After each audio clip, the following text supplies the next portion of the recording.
If you're watching this video, you're probably one of two people. Either you're a loyal Metroun subscriber who watches each video and who we massively appreciate. Or you've never seen a Metroun video in your life, you're a new graduate and a hopeful future subscriber to our channel. Either way, we've got you covered. So let's get into this week's video. In all honesty, most people come out of university and want to secure a job, but they don't really know if the job they've been offered is good or bad. Most of the time they think, I've studied for this job and now I've been offered this job, therefore it must be good.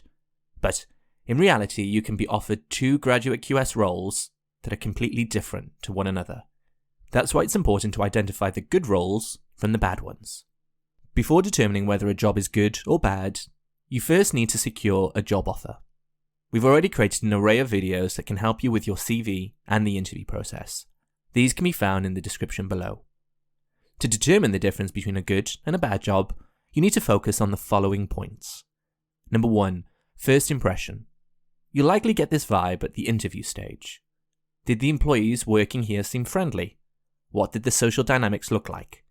Do you like the layout of the workspace? Was your interviewer welcoming? And will you feel comfortable working here? It may be the most interesting, highest paid job that you've interviewed for, but if the people and your managers don't seem friendly and welcoming, it could be a very difficult place to work. Number 2, education and support. As a graduate QS, the learning really starts now. Of course, what you've learned at university will be helpful also. Make sure you're not the lone QS on a job or a project or in the company. Many graduate QSs look at money as the defining factor to progression and success. But at this stage, it's all about learning your trade. You should be working under the guidance of a QS, senior QS, or managing QS, who can support and guide you through the first few years. Courses and training should be made available by the company to ensure you're consistently learning and evolving into a well-rounded QS. Okay, before we get into point 3, this topic was suggested on our Telegram page.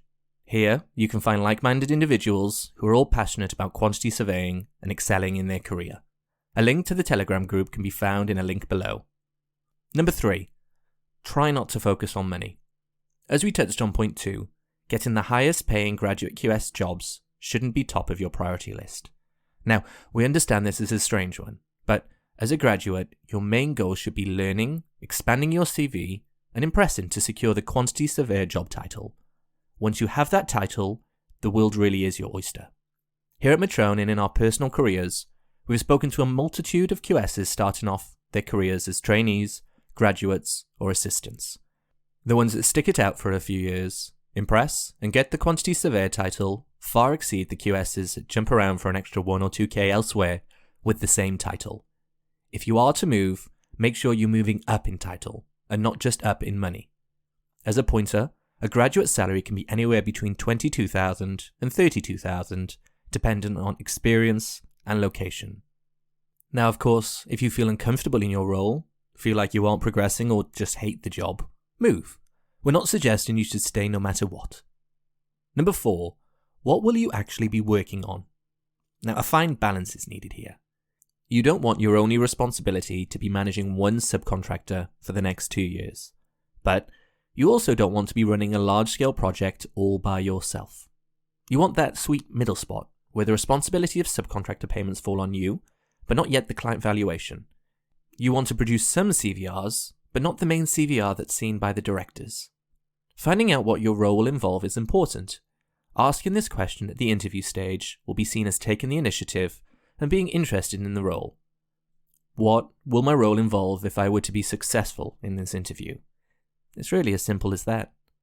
We hope this has given you an insight into what you should be looking for in your first job as a graduate or trainee quantity surveyor. If you have any experience and would like to share some of your tips below, it'd be greatly appreciated by the graduates starting their career in this field. Metroun, a commercial hub to your business.